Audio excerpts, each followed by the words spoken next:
buenas noches. Nosotras somos Dos con Todo en este jueves 28 de noviembre, año 2024. ¿Cómo estás, Mon? Bien, Dulce, lista. ¿Con frío? Sí, pero no me quité la chamarra ahora sí. Lo siento, tengo mucho frío. Está bien, está bien. Bueno, pues el día de hoy inició el operativo, todavía es la punta del iceberg de este operativo a nivel federal contra el contrabando chino, que estaba haciendo una competencia desleal para industrias tan importantes como el calzado y la de juguetes, Mon. ¿En el Con Todo? Sí, Dulce, en el Con Todo les tenemos información sobre lo que se aprueba ayer en la Cámara de Senadores y que ya pasó a los congresos locales. La decisión de ampliar el catálogo de delitos que implican prisión preventiva, es decir, esta privación de la libertad sin una sentencia. Bueno, ya se amplió el catálogo de delitos y hay un caso incluso que está como antecedente de unas personas que estuvieron 17 años privadas de la libertad sin sentencia, que es referente acá en México. Bueno, a pesar de ese caso como referencia, se amplía esta lista de delitos y de eso hablaremos hoy. Y a pesar de la sentencia de la CIDH que lo prohíbe. Bueno, va a estar muy bueno el Con Todo y todo el programa en general, entonces una pausita y arrancamos.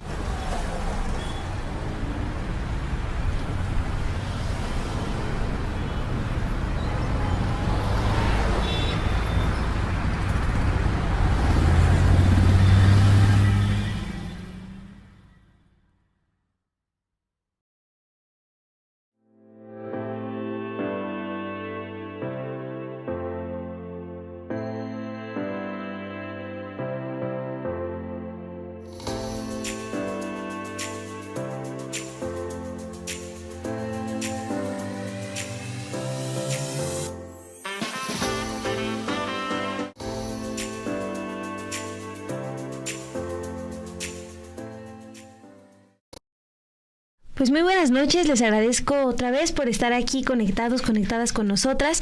Gerardo Meléndez, un saludo hasta New Jersey, también ya nos envía un superchat y nos dice, hoy es el día de gracias allá en Estados Unidos. Bueno, pues gracias Gerardo por estar conectado, también a Enrique que ya comentó, a Iván, a Luz Clara, a Rodolfo Salas, a Ana, gracias, ahorita les vamos leyendo y arrancamos con la información, porque el día de hoy el Senado aprobó la reforma constitucional que desaparece 7 organismos autónomos.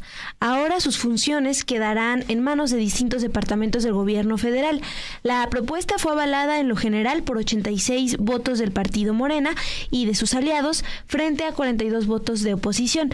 La iniciativa después fue avalada en lo particular con 86 votos a favor y 40 en contra. Ahora fue turnada a los congresos estatales para su discusión. Recuerden que al menos 17 congresos tienen que aprobarla ya para que pues quede confirmada ya como una reforma constitucional. Los organismos autónomos que desaparecerán son el Instituto Nacional de Transparencia, Acceso a la Información y Protección de Datos Personales, el INAI. Y también, por ejemplo, la COFESE, habíamos dicho que más bien cambiará. La COFESE y el IFETEL van a ser absorbidos por la Secretaría de Economía porque por el TEMEC sería ilegal que desaparecieran totalmente. Y también recordarles que el INAI, bueno, las funciones de este instituto las absorberá ahora la Secretaría de la Función Pública, que ya también cambió de nombre, pero que está al frente Raquel Buenrostro. Que por cierto fue ratificada también en el Congreso, todavía como Secretaria de Función Pública, a pesar de que está en proceso de esta creación ya de la Secretaría Anticorrupción, ¿no? Exacto, por eso el destacar esta cuestión de que lo que se ha comentado desde el Congreso es que esta dependencia absorberá las tareas que tenía el instituto.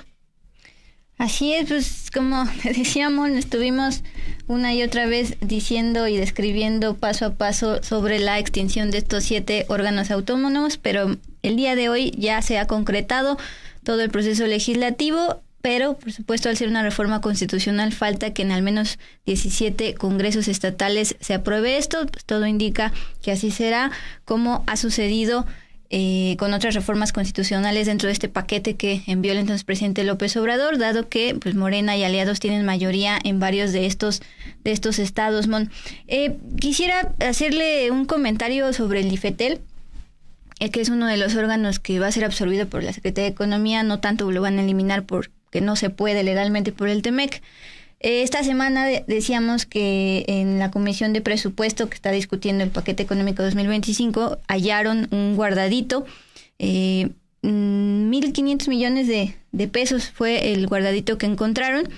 Y hoy tuve la duda de si también el IFETEL tenía los gastos superfluos del INAI, y la Auditoría Superior de la Federación le hizo una auditoría al IFETEL y resulta que los comisionados del IFETEL también tenían sus viáticos para viajes al extranjero, y también contaban o cuentan todavía ellos con su tarjeta de crédito a cargo del erario, es decir, mismos goces del INAI, pero para los del IFETEL.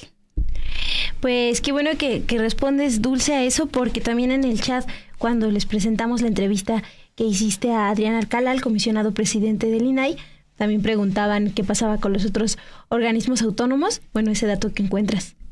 Sí, gracias por sumarlo. Pues bien, nos pasamos a la otra nota dentro de esta bonita sección llamada Al Hilo. Y es justamente sobre una reforma que han estado ustedes preguntando una y otra vez, y también en la opinión pública en general, la clase trabajadora, es decir, esta iniciativa que propone reducir de 48 a 40 horas laborales, sobre todo en las entidades donde también están obligados a trabajar incluso los benditos sábados.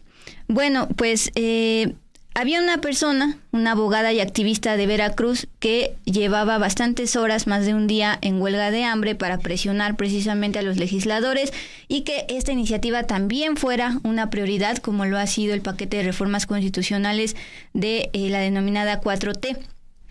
Les estoy hablando de María Luisa Luébano.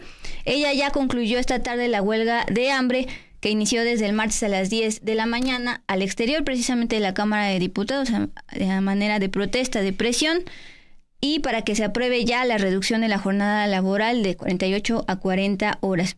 La detuvo ya esta huelga de hambre luego de una reunión con Ricardo Monreal, el coordinador de la bancada de Morena, pero también presidente de la Jucopo. Ella estuvo acompañada de Susana Prieto Terraza. Seguramente ustedes recuerdan a esta exdiputada porque justamente ella fue la que propuso esta iniciativa y después renunció a la bancada al argumentar precisamente que Morena había puesto trabas a esta iniciativa para reducir de 48 a 40 horas. Esta misma semana se vuelve a presentar otra iniciativa parecida, pero pues justamente Susana Prieto explicó a medios que el diputado Monreal las mandó a llamar para pedirles levantar la huelga y no afectar la salud de la activista María Luisa Luébano. Dice Susana Prieto, exdiputada, ha puesto todo su compromiso en realizar los trámites necesarios para efecto de que este dictamen efectivamente llegue a votación. Así lo dijo Prieto, citada por el diario Milenio. Aunque el morenista les aclaró que no podía llegar al extremo de decir en tal fecha pasa a votación, es decir, les dijo sí, pero no les dijo cuándo. Ambas fueron invitadas para formar parte de este grupo que integrarán las comisiones de trabajo y puntos de constitución. Los puntos constitucionales, acuérdense que primero tienen que pasar por comisiones y luego ya al pleno. Y entonces en eso quedaron, que probablemente el lunes inicien estos trabajos desde comisiones para retomar esta iniciativa tan demandada por la opinión pública, más allá de la prioridad de la 4T en estas reformas constitucionales. Sí, Dulce, y también resaltar que hoy la exdiputada de Morena, Susana Prieto, explicó a medios que Ricardo Monreal pues todavía no les dio tal cual una fecha, ¿no? Para ya que avance esta votación, pero también en sus redes sociales la exlegisladora Susana Prieto habló de que el lunes retomarán los trabajos, estas exigencias para que avance la iniciativa. Igual, pues hay que tener en cuenta que el miércoles 27 de noviembre, desde el grupo parlamentario de Morena, se presentó una iniciativa para reducir de 48 a 40 horas la jornada laboral. Lo que está señalando Susana Prieto es que pues no importa cuál iniciativa tenga que avanzar, pero lo que quieren es que se avance y se tenga al menos como fijado este tiempo de las 40 horas de jornada laboral semanal. Pues los tiempos legislativos ya casi terminan, ¿no? Porque se vienen las fechas decembrinas. Por ejemplo, tienen hasta el 13 de diciembre para aprobar el paquete económico y es por eso que Monreal también rechaza dar una fecha en específico esta tarde que tuvo pues chacaleo otra vez con la prensa. Sí, Dulce, y ya nada más para cerrar este tema, algo que les comentó en entrevista para Noticias a las 2, la exdiputada Susana Prieto, fue que tiene que avanzar porque todavía queda un proceso, aún aprobándose esta reforma, pues todavía hay lapsos que se tienen que cumplir. Les comento, al sacar este dictamen es el primer paso de la jornada laboral. Eso nos puede llevar todavía años. Ni siquiera el primer paso quieren dar los diputados que han copiado esta reforma. Bueno, no le entienden. Es algo que plantea. Yo me quedo con este llamado de que será un proceso que tomará tiempo. Entonces lo que exigen es que cuanto antes se apruebe. Pues ya iremos reportando el proceso legislativo de esta iniciativa tan demandada.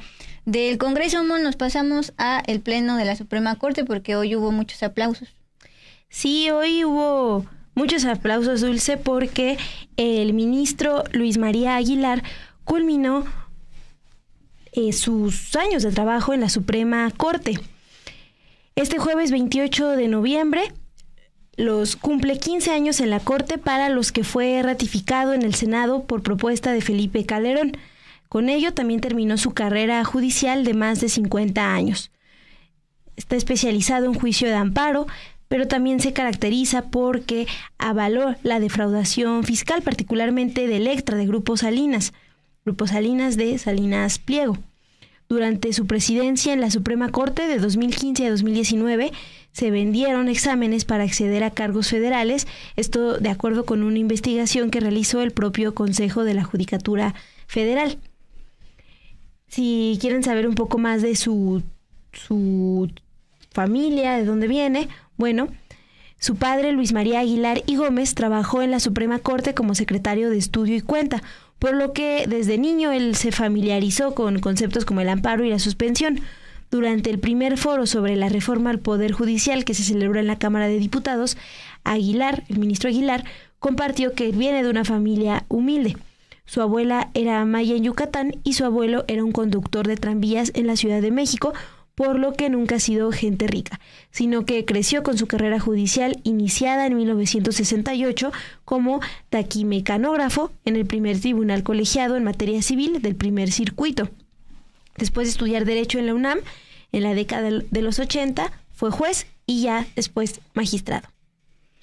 Simón, esto de familia humilde y que nunca ha sido gente rica, lo entrecomillamos porque fue lo que destacó durante su intervención en la ya lejana primer foro para debatir la entonces reforma judicial, hoy ya pues una norma constitucional que está en proceso con el tema de la elección.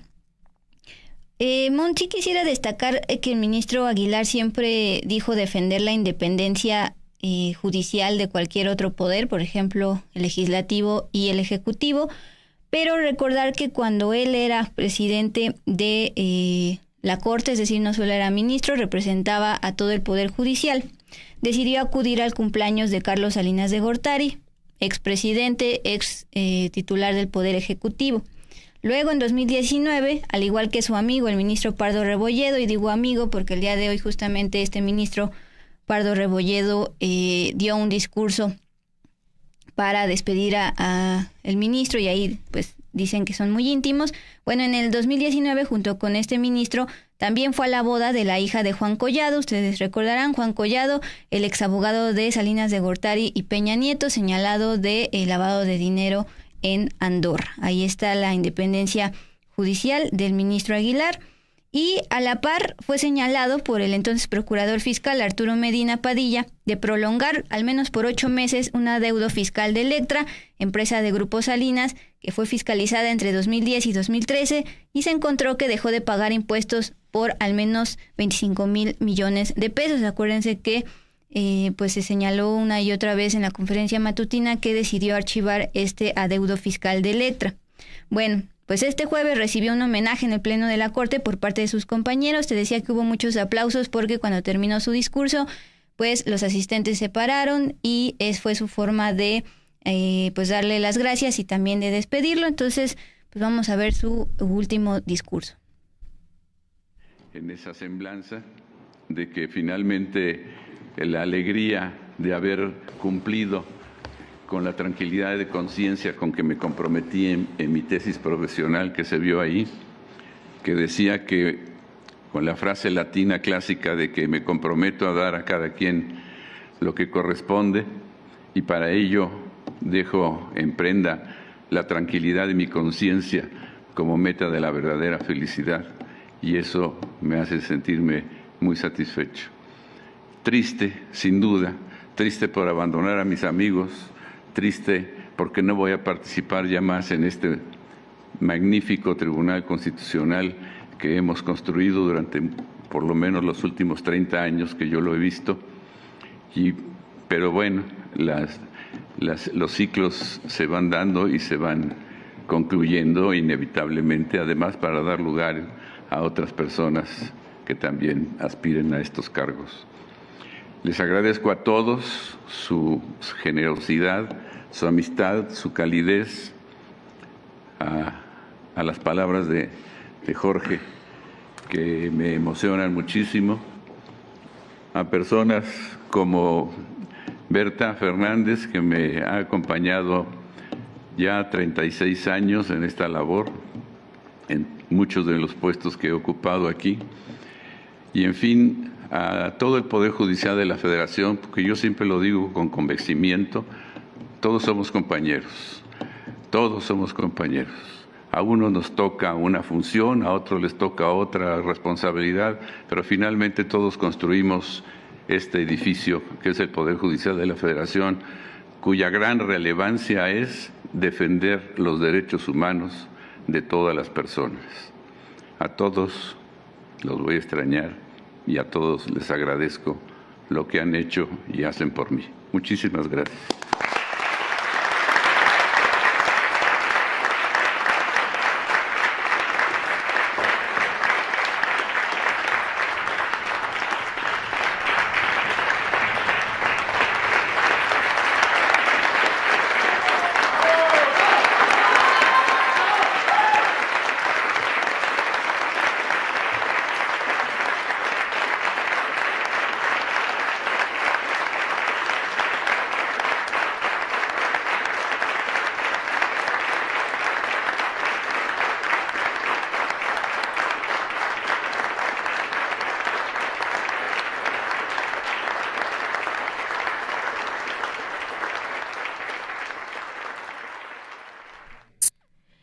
Bueno, Dulce, pues así despiden al ministro Aguilar hoy, después de más de 50 años de trabajar en el Poder Judicial.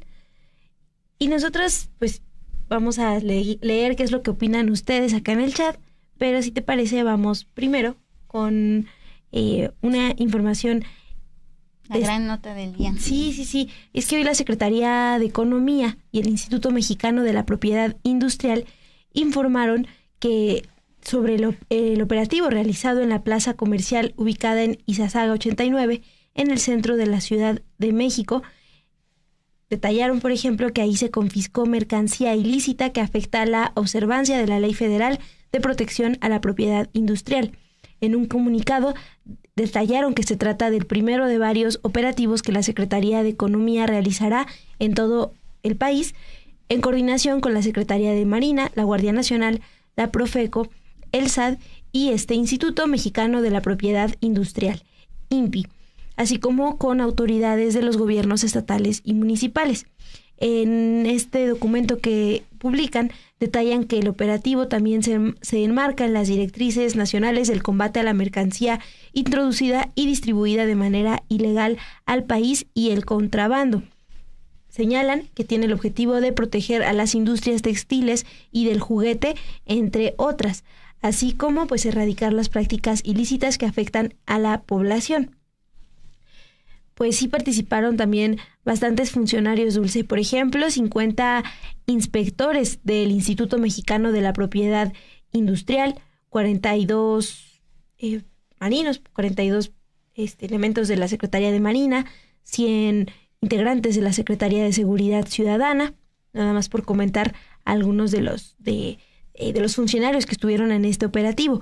También lo que informaron es que aseguraron alrededor de 90,000 productos, al menos hasta las 3 de la tarde, productos apócrifos de origen asiático, por ejemplo, de las marcas Marvel, Disney, Nintendo.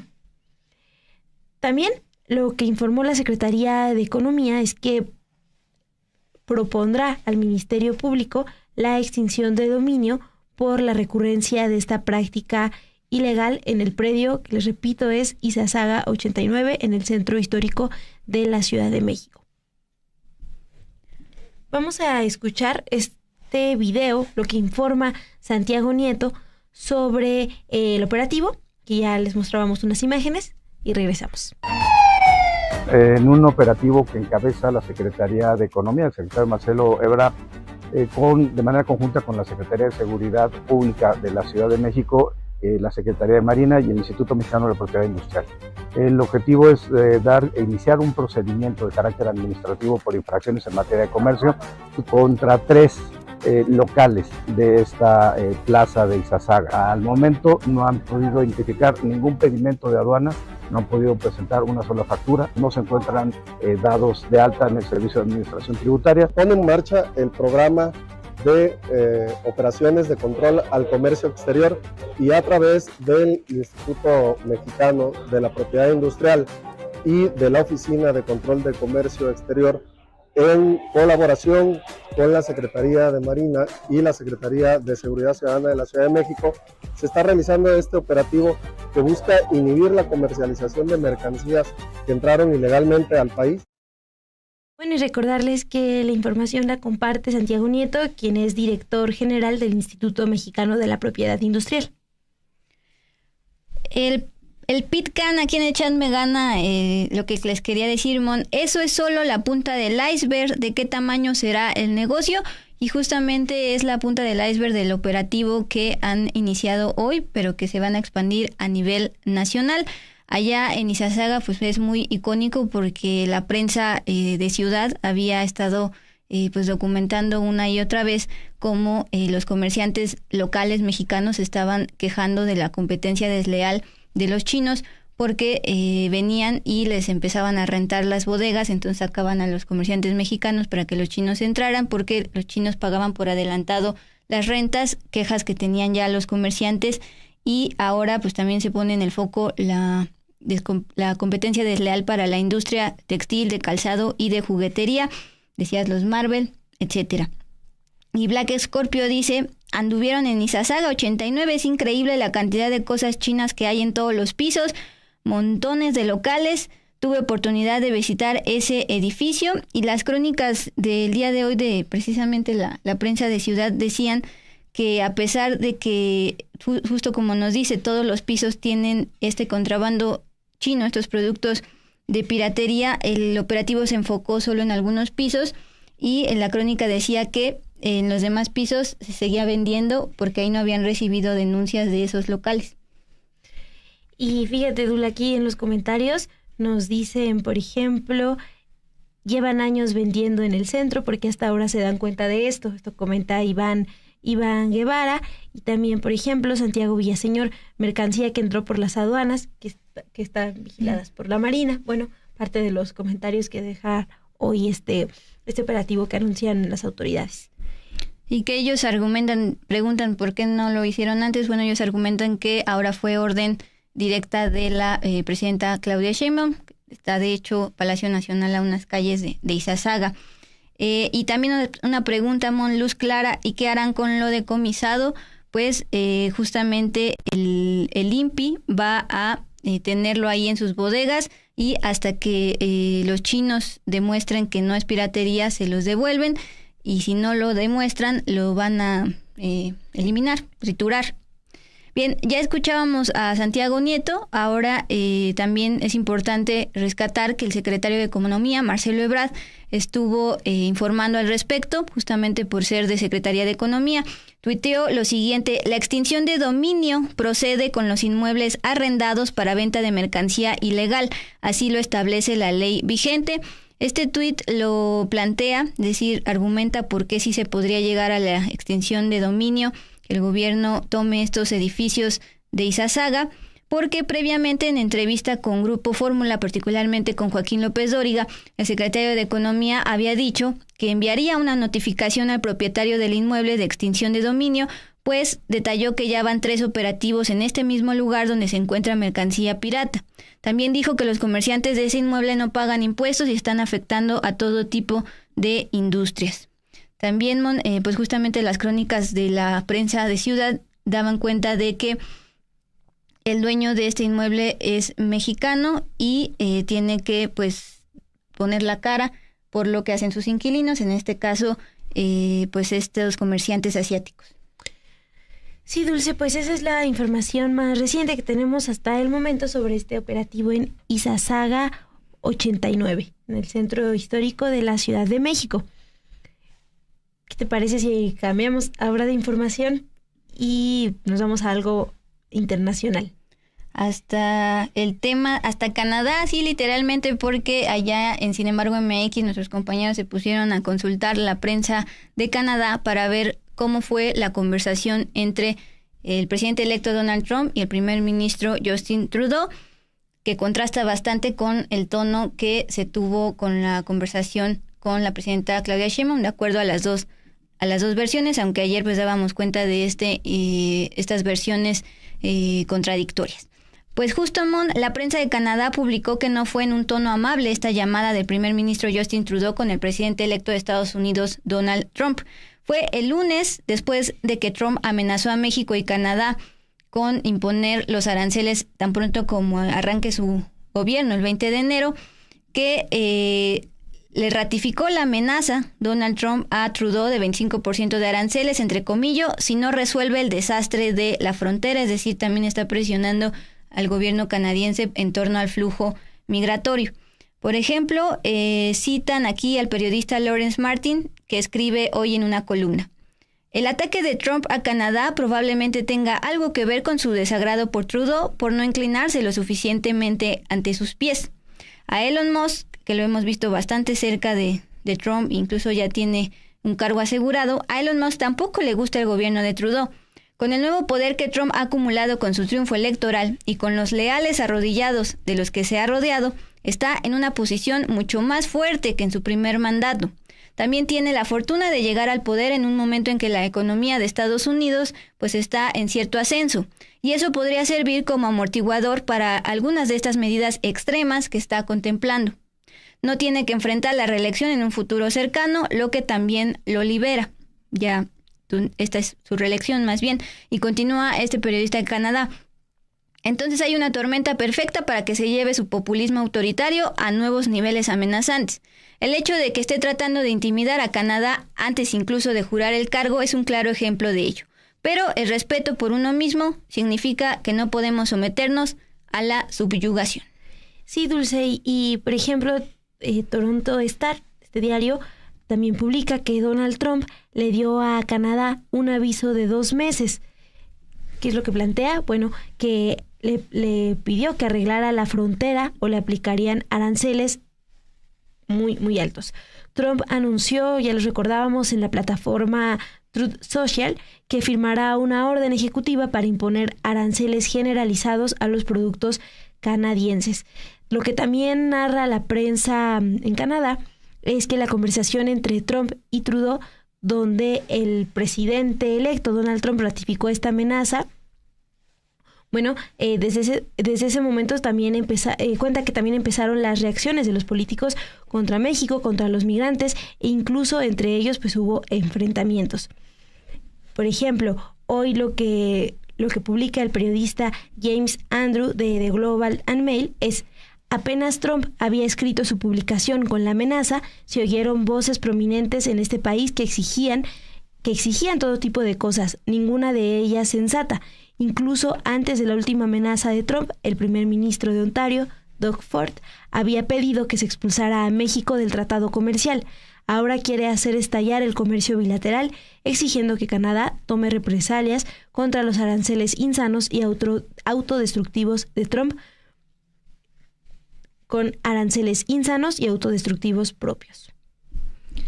También concluye periodista James Andrew Coyne, creo que tenemos que mirar la crisis actual no a través de la lente del comercio o la diplomacia, incluso la extorsión, sino a través de la psicología de un hombre profundamente perturbado. Está hablando de Trump.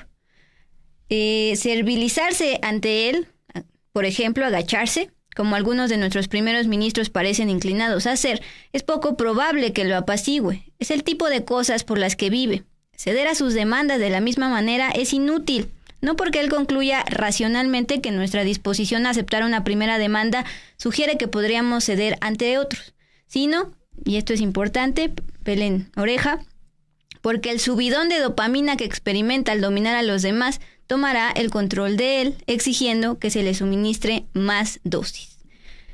Esto pues sobre su personalidad y sobre el tema de Trudeau.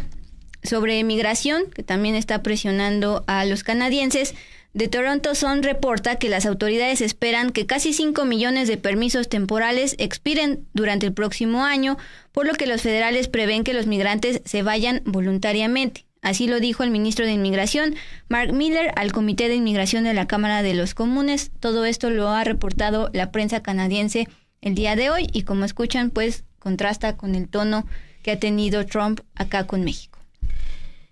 Dulce, pues si tienen la información, nosotras nos vamos a un corte muy breve y ya arrancamos con todo que les preparamos para hoy.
La Cámara de Senadores avaló ampliar la lista de delitos que ameritan prisión oficiosa.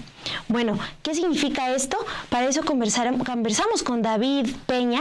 Él es abogado, defensor de derechos humanos y representó a Daniel García en el caso contra México, que derivó en una sentencia de la Corte Interamericana de Derechos Humanos con un llamado al gobierno mexicano justo a reformar sus leyes y cuestionar qué afectaciones hay con la prisión oficiosa. Acompáñenos que vamos con todo.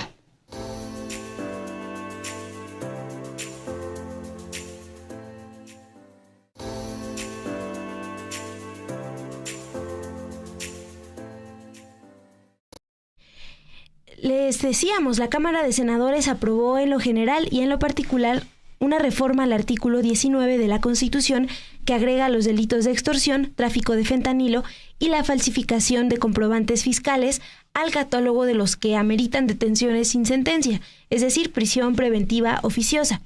En este catálogo de delitos ya se contemplan otros casos de delincuencia organizada, homicidio doloso, violación, secuestro, el uso de programas sociales para fines electorales, huachicol y corrupción. A diferencia de la prisión preventiva justificada, para ella se analiza, por ejemplo, si las personas investigadas tienen las posibilidades de salir del país y con eso evadir un proceso penal, la prisión preventiva oficiosa se da prácticamente en automático. Es decir, una persona es denunciada por un delito que esté incluido en este catálogo y ya tiene en automático esta privación de la libertad. Por ello es que se ha enfatizado que va en contra del derecho a la presunción de inocencia. ¿Cuál es este derecho? Bueno, el derecho que establece que todas las personas acusadas de un delito se consideran inocentes hasta que se demuestre lo contrario. También va en contra, por ejemplo, de la Convención Americana de Derechos Humanos que México suscribió desde 1981 y otras recomendaciones de las Naciones Unidas que se han sumado en los últimos años, pues por ser una medida arbitraria y, les repito, violatoria a las garantías individuales. Y es que hay que recordar, Dulce, que más personas detenidas pues no es sinónimo de más justicia, sobre todo si vemos los números, revisamos cuántas personas privadas de la libertad hay sin sentencia. Los datos más recientes del Instituto Nacional de Estadística y Geografía, del INEGI, que fueron actualizados hasta julio del 2024, muestran que al cierre del 2023, en los ámbitos estatal y federal, había 233.277 personas privadas de la libertad. En promedio, el 37.3% de estas personas privadas de la libertad en 2023 no tenían una sentencia, y de ese total de población sin sentencia, el 44% se encontró justamente en prisión preventiva oficiosa, frente a un 32.5% en prisión preventiva justificada. Este dictamen que se aprueba recientemente en la Cámara de Senadores, pues suma los delitos de extorsión, tráfico de fentanilo y la falsificación de comprobantes fiscales al catálogo de los que ameritan detenciones oficiosas sin sentencia. Fue aprobado con 94 votos a favor y 34 en contra, por lo que alcanzó pues la mayoría calificada que se requiere. Y al ser una reforma constitucional, este proyecto ya pasó a los congresos estatales. Se necesita avalar en mínimo 17 congresos. Hasta el momento se aprobó ya en la Ciudad de México, en Oaxaca, en Guerrero, en Tabasco y en Zacatecas. Y bueno, también importante recordar que los legisladores que votaron a favor son de Morena, del Partido Verde, del Partido del Trabajo. Argumentaron, pues por ejemplo, que son cada vez más las víctimas de delitos como la extorsión. Y también, pues en la cuestión del tráfico de drogas, también pues se entiende en este llamado que se ha hecho, ¿no?, desde el presidente electo de Estados Unidos, Donald Trump, al gobierno de Claudia Sheinbaum, justamente para frenar el tráfico de fentanilo. En contraste, los legisladores del PAN, PRI, de Movimiento Ciudadano, acusaron que esta medida, esta detención oficiosa, va en contra de los derechos humanos. Pero acá en México, Dulce, ya tenemos un caso emblemático, que es el de Daniel García Rodríguez y Reyes Alpizar Ortiz, dos hombres que estuvieron 17 años privados de la libertad sin recibir una sentencia. Simón, es importante pues poner en una imagen ilustrativa cómo la prisión preventiva oficiosa puede arruinar vidas de inocentes.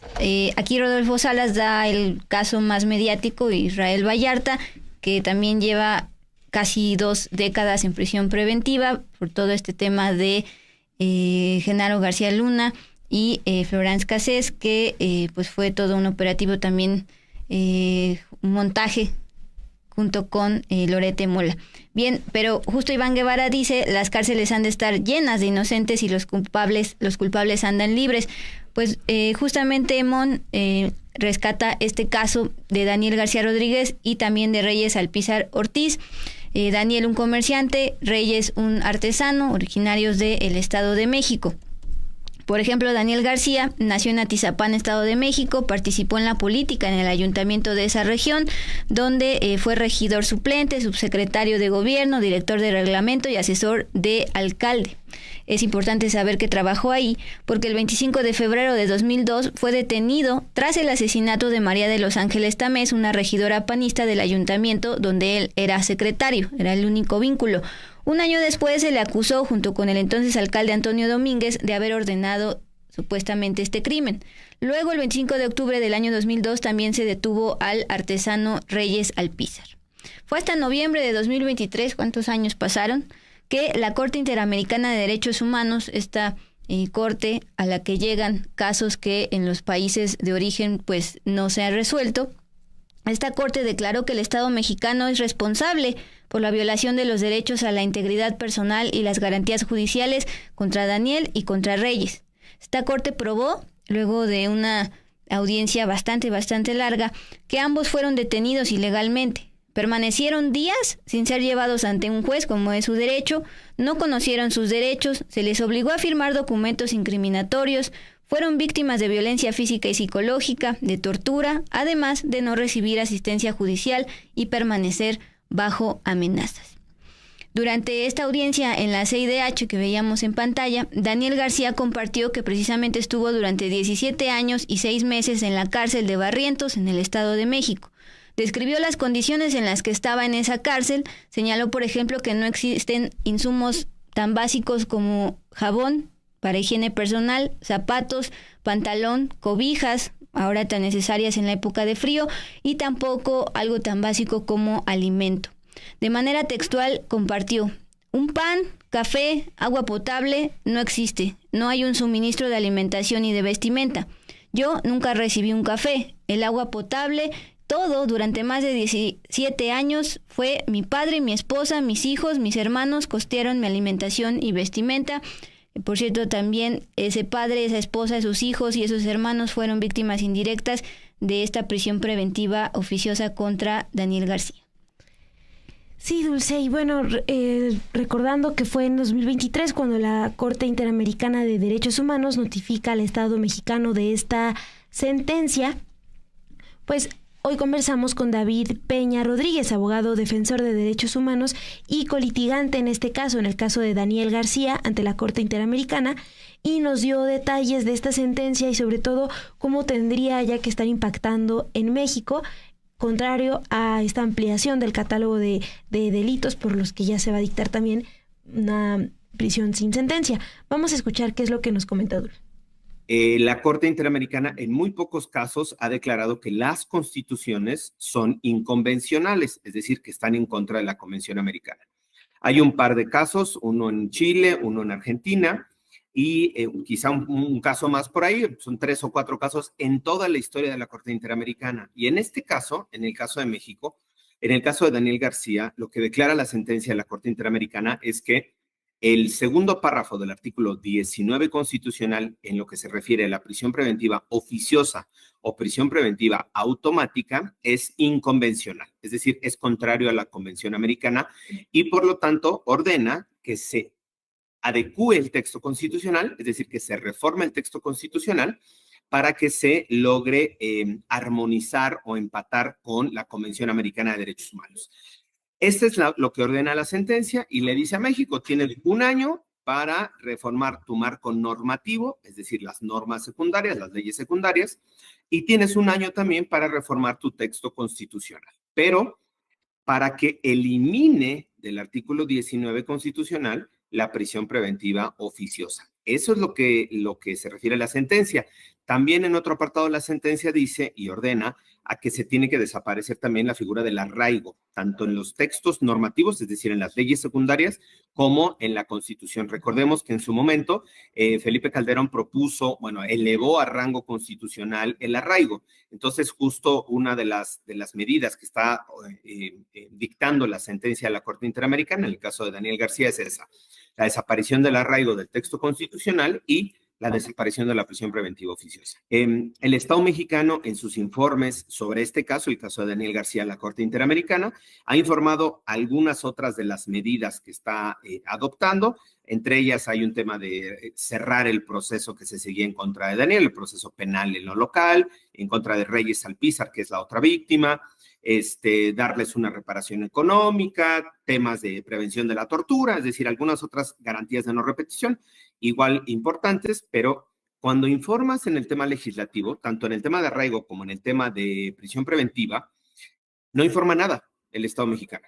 Simplemente no informa ni avance, mucho menos cumplimiento, pero ni avance ni ninguna acción tendiente a dar cumplimiento con esa parte de la sentencia. Entonces, en los 2 informes que ha enviado el Estado mexicano, no ha remitido ninguna información en ningún anexo que vaya dirigido a dar cumplimiento a esos puntos en materia legislativa, tanto la eliminación del arraigo como la eliminación de la prisión preventiva oficiosa. Y ahora lo que estamos viendo es que en sentido contrario a lo que ordenó la Corte, no solo es omiso para eliminar la prisión preventiva, sino que aumenta los delitos de prisión preventiva oficiosa y además pone un candado en la parte final de la redacción del artículo 19 de ese mismo segundo párrafo en esta reforma que se aprobó en diputados y en senadores, en donde se dice que el texto de ese párrafo, del segundo párrafo del 19 constitucional, se tendrá que leer en la literalidad del texto y eliminar o prohibir cualquier interpretación análoga o extensiva, dice, que impida el cumplimiento de ese párrafo en concreto. Intento explicarlo porque es algo bastante enredoso. Cuando viene esta sentencia a la Corte Interamericana, en el caso de Daniel García, hay una previa que se llama Sompanxcle y otros, que hace referencia más al tema de arraigo. Esta, la de Daniel García, hace mucho más referencia al tema de prisión preventiva oficiosa. Se le ordena al Estado mexicano esta sentencia y el Estado mexicano, es decir, Relaciones Exteriores, que es quien representa a México a nivel internacional, remite la sentencia al Poder Ejecutivo, al Legislativo y al Judicial. Y les dice, llegó esta sentencia de la Corte, vean si les corresponde cumplir algo, ¿no? Si les toca cumplir algo. En el caso del Legislativo, pues es claro, se tiene que eliminar el arraigo y la prisión preventiva, pero simplemente pues no acusaron de recibo. En el caso del Judicial, ahí hay un análisis interesante, porque la propia sentencia en la Corte Interamericana es un análisis donde dice, si el artículo 19 constitucional es inconvencional, contrario a la convención, como yo lo estoy declarando, entonces el Poder Judicial de México podría hacer una interpretación señalando que aunque el texto esté en la Constitución, no se puede aplicar porque es inconvencional. Es decir, los jueces mexicanos, los magistrados mexicanos tienen la facultad de hacer un análisis de control de convencionalidad, se le llama a este mecanismo. Es decir, que yo verifique que la norma que voy a aplicar o el acto que estoy haciendo como juez, como juzgadora, persona juzgadora, sea acorde con la Convención Americana. Eso se le llama control de convencionalidad. Si hay una sentencia de la Corte que dice que el 19 constitucional, párrafo segundo, es inconvencional, entonces yo, como juez o como magistrado, podría no aplicar ese artículo 19 constitucional en prisión preventiva. Cuando llega la sentencia a la Suprema Corte de Justicia, la ministra presidenta turna la sentencia de Daniel García a uno de los ministros y les dice, oigan, llegó esta sentencia, vean si nos toca algo y avancemos. El ministro Pardo Rebolledo es al que le tocó la sentencia, elaboró un proyecto que se filtró, se hizo público en mayo de este año, en donde él justo señalaba los términos en los que estaba planteada en la sentencia de la Corte Interamericana. Es decir, como no se puede borrar una parte del texto constitucional hasta que el legislativo lo haga, lo que sí podemos hacer como jueces y magistrados en el Poder Judicial es no aplicar esa prisión preventiva oficiosa. Y sí aplicar la prisión preventiva genérica que está en todo el mundo, que es una prisión preventiva justificada. Tú justificas la necesidad de que la persona permanezca en prisión. Eso lo tienen todos los países del mundo. En México no, tú no tienes que justificar la necesidad de que una persona esté en prisión, porque si el Ministerio Público acusa por alguno de los delitos del catálogo, automáticamente, oficiosamente, eso quiere decir, te vas a prisión, sin que justifiques riesgo, escape, fuga, nada. Automáticamente te vas a prisión. Entonces, el ministro Pardo Rebolledo elabora este proyecto en donde propone como un criterio jurisprudencial, es decir, un criterio obligatorio para todos los jueces del país, que cuando se enfrenten a una prisión preventiva, todos se decanten o todos elijan la prisión preventiva justificada, es decir, razonen la necesidad de por qué esa medida y no apliquen la prisión preventiva oficiosa o automática, aunque esté en el texto constitucional. Y ese ejercicio, la Suprema Corte Mexicana le llama un ejercicio de inaplicación del parágrafo, digamos, específico donde dice prisión preventiva oficiosa. Eso es lo que dice la Suprema Corte. Eso de prisión preventiva oficiosa no lo apliques. Tú lo que haces, revisa el delito y justifica la necesidad de la medida de la prisión preventiva. Como está este proyecto del ministro Pardo Rebolledo, que se fue prolongando y prolongando y prolongando en el tiempo, ahora en la reforma que es aprobada por el Congreso de la Unión, establece en las últimas 4 líneas del 19 constitucional, donde dice, para la aplicación de este artículo no cabe interpretación para la inaplicación de este artículo. Es decir, cierra el círculo no solo con una medida contraria a derechos humanos, inconvencional, en un catálogo ya infinito de delitos, sino que además le impide el ejercicio de control de convencionalidad y de control de derechos humanos al Poder Judicial. Bien, justamente durante esta conversación con el abogado Peña, después de esa explicación amplia que nos da, le preguntamos si pues lo que significaba es que en esta reforma al artículo 19 constitucional recientemente aprobada por el Congreso, es decir, ya se concretó, en un párrafo básicamente le pusieron un candado para poder ignorar la recomendación, la sentencia de la CIDH que obliga al Estado mexicano pues no aplicar la prisión preventiva oficiosa. Bueno, esta reforma aplica un candado y también este candado aplica para lo que ya había determinado la Corte respecto a no aplicar la prisión preventiva oficiosa. Básicamente se blindaron y preguntándole si esto podía impugnarse por, en las palabras del abogado, poder llegar a ser un riesgo en derechos humanos, pues nos recordó que ya no se puede impugnar ni presentar un amparo contra reformas constitucionales. Entonces, pues básicamente madrugaron a la CIDH, a la Corte y a cualquiera que quisiera impugnar esto. Dulce, y también algo que se discutió y que se habló mucho, no nada más en redes, sino pues justo en la sesión del Senado, fue el reiterar que la privación de la libertad de manera oficiosa afecta sobre todo a las personas más vulnerables, a las personas más pobres, también tiene un impacto diferenciado, por ejemplo, en las mujeres. Destacó, por ejemplo, lo que comentó la senadora morenista Andrea Chávez. Ella en su discurso expuso que, refiriéndose al delito de la falsificación de comprobantes que se incluye esta lista, este catálogo, ella comentó: yo nunca he visto a un pobre fabricando una factura falsa, me parece de lo más elemental. Ustedes quieren un salvoconducto para sus amigos y sus compadres. Eso es lo que expuso la senadora Andrea Chávez, pues para defender esta ampliación del catálogo de delitos. Bueno, hoy David Peña nos habla sobre el impacto que tiene justamente la prisión preventiva oficiosa en las personas, y pues pone como ejemplo el caso de la falsificación de facturas. Vamos a escuchar esta parte de la entrevista. Cuando tú haces esta argumentación, imaginemos, es si te acusan, por ejemplo, por facturas, ¿no? Ahora que está incluido en el 19 constitucional, los factureros. La misma prisión preventiva se aplica al facturero que te vende la hojita de la factura en Santo Domingo, ¿no? Es un jardín en la Ciudad de México donde venden cosas apócrifas. Lo mismo, la prisión preventiva aplica para el que te vende la hojita de la factura que al que tiene la empresa de fantasma de facturación que se lleva 300, 400 millones de pesos de forma ilegal. ¿Por qué? Porque la conducta de los dos es la misma en términos penales.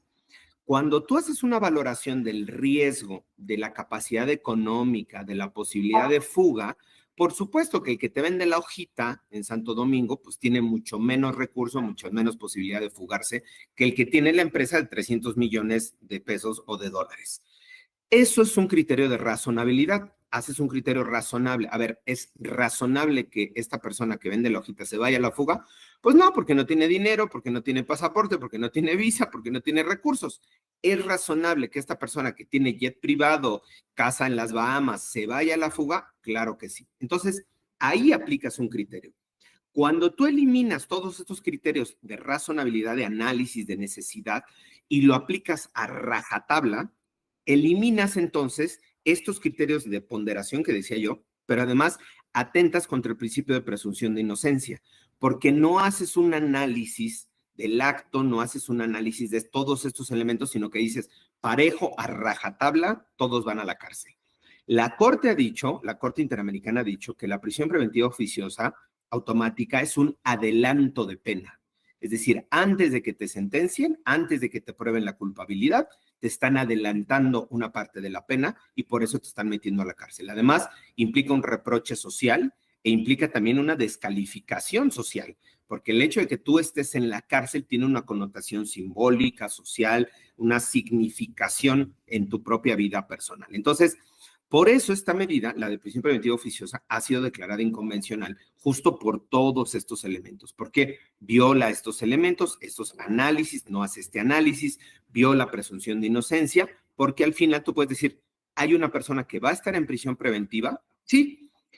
¿Puede violarse la presunción de inocencia? No, porque ahí lo que no estás adelantando una pena, sino que estás asegurando que la persona no se dé a la fuga. Es decir, tienes un criterio objetivo diferente, que la persona no se dé a la fuga, que no se escape, que no atente contra el proceso, que no atente contra las víctimas. Es decir, tu criterio de valoración es distinto. No estás adelantando una pena, sino asegurando, valga la redundancia, la seguridad del proceso, de las víctimas, ¿no? Ahí son otros criterios. Insisto, cuando lo aplicas a rajatabla, por eso se dice que es violatoria del principio de presunción de inocencia. Perdón por extenderme tanto.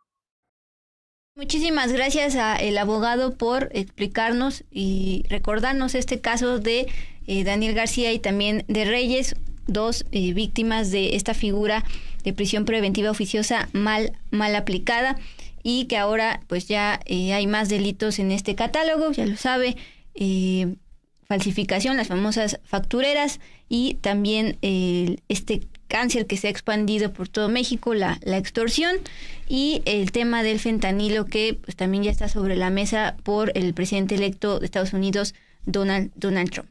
Ya es momento de pasar a la gustada sección de Al Cierre, y pues justamente queremos compartirles este tweet casi reciente de la presidenta Claudia Sheinbaum respecto a el fallecimiento de la actriz Silvia Pinal Hidalgo. Bien, dice la presidenta de México: lamentamos el fallecimiento de la primera actriz Silvia Pinal Hidalgo, cuyo talento cinematográfico y teatral es parte de la memoria cultural de México.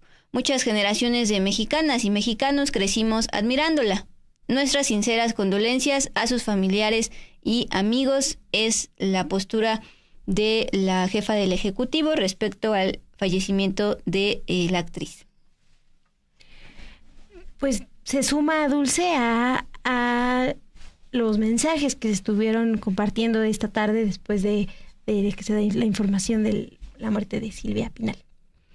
Así es, Mon. Y pues agradecemos muchísimo sus comentarios a lo largo de este jueves por habernos acompañado en este espacio. Y también a los superchats, a los likes, a sus comentarios también. Gracias por acompañarnos. Y queremos despedirnos, pues ya lo saben, con gente así, de nuestra compañera Erendira Quintero. Justo nos recordaban al inicio de este espacio que es el Día de Acción de Gracias. Sí, María Romero, Gerardo Meléndez están celebrando allá, nos dijeron. En Chicago nos precisaron. Y también recordar que justo en el marco de del genocidio de Israel en Palestina, hoy un grupo anti-Israel, pro-Palestina, invadió el famoso desfile para pues poner en agenda este tema del genocidio. Bueno, más allá de eso, Erendira Quintero en Gente Así nos plantea: la investigación de abusos a pavos revive en este Día de Acción de Gracias. Ay, no me digan esto porque hoy desayuné pavo. Dulce, pues hubieras visto, te hubieras esperado al hubiera visto así. Dos con todo para ver el sí, así es. Ni modo. Viajado en el tiempo para sí, los vamos a dejar con este material de Gente Así. Pues ya los adelantabas, Dulce, que es lo que encuentra la organización PETA sobre el abuso a pavos. Buenas noches. Sí, Dulce, velo, quédate aquí. Nos vemos nosotras mañana aquí en Dos con...